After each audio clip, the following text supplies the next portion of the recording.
നമസ്തേ. അങ്ങനെ ഞാനും അവിടുത്തെ ഒരു പാർട്ണറായ ഒരു രവി എന്ന് പറഞ്ഞ ആളും ഞാനും കൂടെ എന്നോട് പറഞ്ഞു, ജോസഫ് നന്നായിട്ട് വരയ്ക്കാൻ പറ്റുമല്ലോ. അന്ന് ഞാൻ പാലക്കൽ നിന്ന് വളരെ പൂർവ്വമായിട്ട് അറിയുന്നുള്ളൂ, കൊച്ചു ആളല്ലേ.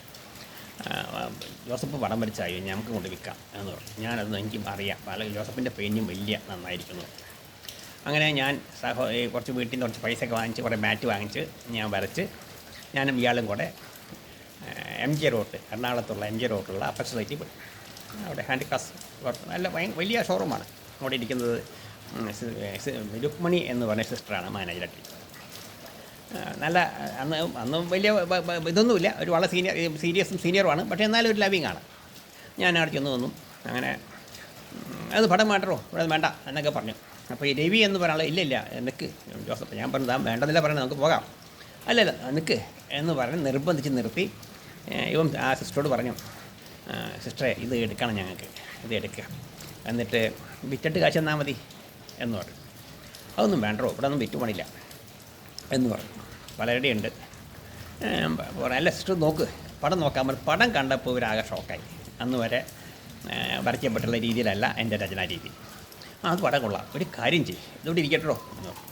അപ്പോൾ രവി വേറെ സൂത്രം എടുത്തു, സിസ്റ്ററെ ഞങ്ങൾക്ക് പോകാൻ പൈസയില്ല, എന്തെങ്കിലും കിട്ടണം. അങ്ങനെ അത് പർച്ചേസ് ചെയ്ത് അന്ന് 150 രൂപ 200 രൂപയ്ക്ക് അങ്ങനെ സാധനം വാങ്ങിച്ച് അതിന് ജസ്റ്റ് ഹാഫ് ഞങ്ങൾക്ക് പൈസ.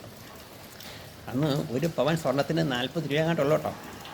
അങ്ങനെ 75 രൂപയും കൊണ്ട് ഞങ്ങൾ തിരിച്ചു വരിക, വളരെ ആഘോഷമായിട്ട് തിരിച്ചു വരിക. അത് കഴിഞ്ഞ് കുട്ടികളെ പ്രാർത്ഥിക്കൂ കേട്ടോ എന്ന് പറയും. 2 ആഴ്ച കഴിഞ്ഞു ഞങ്ങളൊന്ന് ആ വഴിക്ക് പോയി. ആ വഴിക്ക് പോയപ്പോൾ പടങ്ങൾ മുഴുവൻ വിറ്റ് പോയിരിക്കുന്നു. ഞങ്ങൾക്ക് കുറച്ച് പടങ്ങൾ വേണം എന്നായി. ആ ഒരു തുടർച്ചയായ ആ ഒരു ജൈത്രയാത്ര, ഞാൻ 100 പേരുടെ ജോലിക്കാരുടെ തലവനായി മാറി. ഞാനും എൻ്റെ അനുജൻ, എൻ്റെ ജ്യേഷ്ഠനും കൂടി ഞങ്ങളുടെ കീഴിൽ 100-ലധികം ജോലിക്കാരുള്ള ഒരു ജോലിയായിട്ട് മാറി. വർഷങ്ങൾ കൊണ്ട് നടന്നു, ഇഷ്ടം പോലെ പൈസ. അങ്ങനെ ഒരു ജൈത്രയാത്ര നടത്തി ഞങ്ങൾ. ഇതാണ് ഈ ബാംബൂ മാറ്റ് വീവിങ് യൂണിറ്റിലുള്ള ചിത്രരചന രീതി. അത് ഞങ്ങളെ ഒത്തിരി സഹായിച്ചിട്ടുണ്ട്. എന്നെ പ്രത്യേകിച്ച് ഞാൻ എൻ്റെ ഭാവന ചെയ്യുന്നതിനും വരയ്ക്കുന്നതിനും വരച്ച് പ്രാക്ടീസ് ചെയ്യുന്നതിനും ഈ വരയ്ക്കുന്നതെല്ലാം വിറ്റ് പോകുന്നുണ്ടല്ലോ. അപ്പോൾ ഒത്തിരി വലിയ ഒരു ആരാധകരും ആസ്വാദകരും ഉപഭോക്താക്കളും ഉണ്ടായതുകൊണ്ട് ഞങ്ങളങ്ങ് അനുസ്യൂതം തുടർന്നു. അങ്ങനെ കേരളത്തിൽ 2 എക്സ്പോർട്ട് ലൈസൻസുള്ള പാർട്ടീസ് ഉണ്ടായിരുന്നുള്ളൂ, 3.